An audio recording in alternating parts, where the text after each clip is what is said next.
a professora Thalia Simplício, de Ciências da Natureza, e hoje nós vamos aprender, vamos corrigir, e revisar o conteúdo da apostila de Ciências do 7º ano. Vamos lá? A nossa apostila ela foi dividida em 4 semanas. E na primeira semana nós tivemos a história dos combustíveis e das máquinas térmicas. Na segunda semana, iniciando com os ecossistemas brasileiros, a Mata Atlântica, a Floresta Amazônica e a Mata de Cocais. Na terceira semana, focando nos ecossistemas de Cerrado, Caatinga e Pantanal. E na quarta semana, Pampas, Mata de Araucária, Raaxingas e Manguezais, certo? Na primeira semana, é bem importante, sobre a história dos combustíveis e das máquinas térmicas, que a gente deu uma pequena resumida, uma revisão sobre as revoluções industriais. Então, tem uma pergunta introdutória. Revoluções industriais, o que é que mudou? Na primeira revolução industrial, nós tivemos como marco principal a questão da máquina a vapor, que a gente vê aqui na primeira imagem, certo? E além da máquina a vapor, a gente teve o desenvolvimento da indústria têxtil, a gente teve os equipamentos mecânicos, e a máquina a vapor foi o principal, foi o marco, Já na segunda parte, da segunda revolução industrial, a gente teve o desenvolvimento da indústria química, do motor a combustão, como exemplo aqui na imagem a gente tem o avião, certo? E também a questão da comunicação, da eletricidade. E como exemplos a gente teve o telefone, o rádio e a televisão. A terceira revolução industrial vai ser mais a questão da automatização nas linhas de produção e o desenvolvimento da robótica. Como a gente pode observar aqui a imagem, nós vemos que o desenvolvimento da robótica ele se desenvolveu de forma mais avançada, tecnologia bem desenvolvida. Já a quarta revolução industrial, ela é uma revolução que ainda é uma revolução atual, ela deu início no ano de 2000, mas ela ainda é uma revolução que está se desenvolvendo, E como marco principal, a gente tem a internet. E além da internet, tudo aquilo que a internet vai interligar, os setores, os produtos, a indústria, o comércio, tudo isso que a internet vai interligar, certo? Observando aqui essas imagens, nós temos a imagem 1, em que a gente vê a fábrica de automóveis nos anos de 1910, e a gente vê aqui na imagem 2 a fábrica da Fiat, nos dias atuais.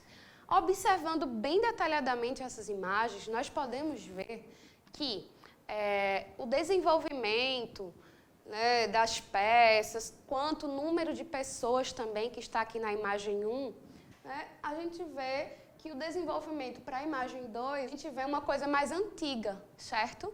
A gente vê aqui o número de trabalhadores ali bem maior, a gente vê os materiais que estão sendo utilizados também mais antigos, e já nos dias atuais não, a gente vê mais máquinas do que trabalhadores. Para vocês responderem no caderno, a gente tem as seguintes questões. Qual foi o papel das revoluções industriais, pensando no contexto dessas fábricas de carros? Então, qual seria o papel dessa revolução industrial? Primeiramente, que a gente sabe que as revoluções são feitas para a gente ter o desenvolvimento. Em relação, focando na questão da fábrica de carros, a gente vai ter o desenvolvimento da evolução das máquinas, como eu falei anteriormente na imagem. A gente vai ter o melhoramento também das atividades econômicas, que antes, em 1910, era bem mais uma parte mais de retrocesso, enquanto que agora, nos dias atuais, a gente vê um desenvolvimento bem maior, bem mais acelerado. A próxima questão é o seguinte: você vai imaginar a fabricação de carros na década de 1910 e aí a fabricação desses carros agora nos dias atuais. Será que é possível a gente chegar a produzir uma quantidade de carros de 1910 para os dias atuais? Será que a gente consegue uma mesma quantidade de carros? Então, pessoal, quando a gente observa aquela imagem que eu falei anteriormente, não é possível, A gente vê o retrocesso, a gente vê que esse desenvolvimento está bem mais avançado nos dias de hoje, tá certo? O que é que foi necessário, né, para que a gente tivesse esse avanço no ramo das linhas de produção? Não só, né, de carros, mas também de outras máquinas, de equipamentos eletrodomésticos. Então, pessoal, cada uma dessas revoluções industriais, elas foram de suma importância, né, no fator de desenvolvimento. Uma coisa que não tinha na Revolução Industrial, né, a 1, a 2 já trouxe algo de inovação, a 3 já foi inovando mais, até chegar à 4, né, que a gente ainda está nesse processo de desenvolvimento. Então, cada uma dessas revoluções industriais, ela traz algo de novo, algo que vai desenvolver, né, algo que vai ser benéfico para o desenvolvimento das atividades econômicas e para o desenvolvimento da tecnologia em si. A quarta questão é o seguinte: cite, né, serviços que você utiliza hoje que dependem dessa inovação tecnológica e que antes da Revolução Industrial não seriam possíveis de existir.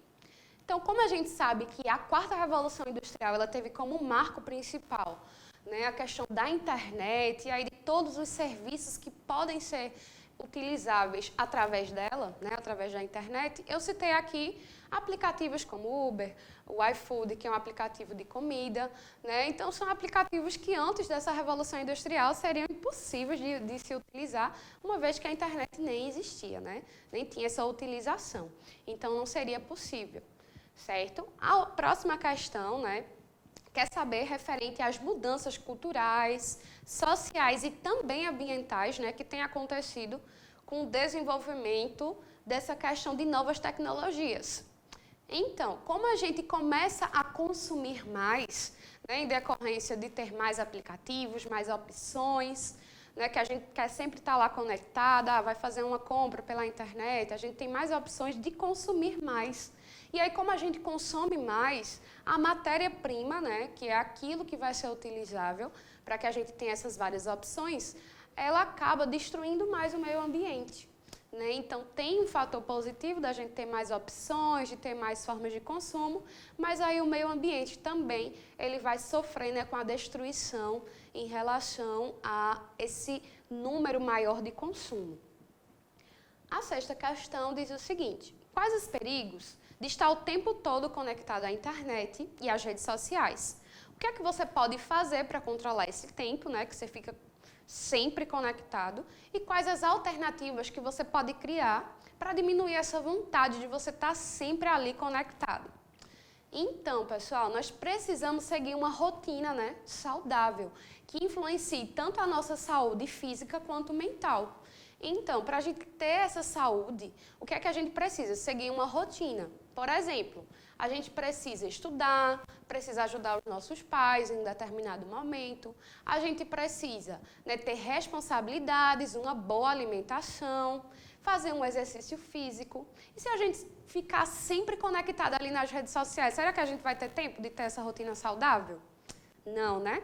Então, por isso que é preciso que a gente tenha, né, esse roteiro, essa rotina de estar ali sempre buscando a nossa saúde. Para a segunda semana, começando com ecossistemas brasileiros, o foco é Mata Atlântica, Floresta Amazônica e Mata de Cocais. Também são questões que vocês vão colocar no caderno de vocês, certo? A primeira é referente aos fatores bióticos e abióticos que a gente consegue observar em relação a esses ecossistemas, né, que foram mencionados aí agora. Então, pessoal, vocês podem se perguntar: nossa, professora, eu me esqueci, o que é fator biótico e abiótico? Então, o fator biótico vai ser tudo aquilo que tem vida, e o abiótico tudo aquilo, né, que não tem vida. Um é ao contrário do outro. Então, os fatores bióticos que a gente observa nesses 3 ecossistemas, né, mencionados são principalmente a diversidade de animais e plantas, e a questão dos abióticos seria o ar, né, a água, o solo. Passando para a próxima questãozinha, a gente agora vai focar, né, na floresta amazônica, vai considerar apenas esse ecossistema agora no momento, e aí a gente vai dizer quais são os fatores bióticos e abióticos, né, que a gente encontra por lá, e o que é que esses fatores, né, por que é que eles são tão importantes para manter ali o clima mundial. Então, pessoal, como fator biótico, a gente vai ter a diversidade tanto de plantas como de animais, e como abióticos nós vamos ter chuvas mais frequentes e a umidade, certo? Então, esses fatores vão fazer com que a gente tenha um equilíbrio maior em relação, né, ao clima em todo o mundo. Como a gente sabe, a floresta amazônica ela não está apenas presente no Brasil, né? A gente sabe que tem partes dela que estão presentes em outros países. Então, essa questão de chuvas mais frequentes, de umidade, faz com que o clima ele se mantenha mais equilibrado em relação, né, a todo o mundo. E também a gente vê a questão, né, que a gente vê o impedimento desse avanço de mudanças climáticas que possam ser prejudiciais, certo? A próxima questão quer saber quais são os riscos de desmatar esses ecossistemas, né, que são tão ricos, que a gente vê essa diversidade. O que é que aconteceria, né, se essa diversidade ela se acabasse, né, começasse a desmatar de forma desenfreada? Então, vamos lá. Primeiramente, pessoal, a extinção, né, de diversidade de fauna, de flora, ela é um fator muito negativo para a saúde de um ecossistema. Uma vez que a gente sabe que um ecossistema, para ele ser saudável, ele tem que ter diversidade, né? Plantas, animais, fatores bióticos, abióticos. E aí, quando a gente começa a ter esse desmatamento, essa devastação, né? E aí a extinção de espécies, a gente acaba tirando, né, a saúde desse ecossistema. E isso não é um fator positivo, né? É um fator extremamente negativo. Aqui na imagem, a gente observa um gráfico, né, com informações sobre o recorde de queimadas na Amazônia, né? É um fator bem preocupante e a sugestão de atividade, né, a atividade que está aqui, é para que vocês realizem um texto de 15 a 20 linhas e aí nesse texto vocês vão ter que colocar quais seriam as ações humanas que causam o desmatamento da Amazônia, o que é que esse desmatamento desenfreado ele pode, né, causar na fauna e na flora da Amazônia, e aí quais os problemas que essas populações locais elas podem enfrentar, quais seriam as consequências e também quais seriam as consequências em relação ao clima mundial. Certo? Então, aqui a gente observa que o texto ele justamente só pede fatores negativos, né? Quais seriam as consequências desse desmatamento, de todos esses fatores negativos, né? Então, vocês vão pensar direitinho cada um desses fatores negativos, vão colocar aqui com as palavrinhas de vocês, de 15 a 20 linhas no caderno, e vão conseguir, né, sintetizar essas ideias, certo? Então, pessoal, é só isso. Eu espero que vocês estejam muito bem em casa. Continue se cuidando. Logo, logo a gente volta.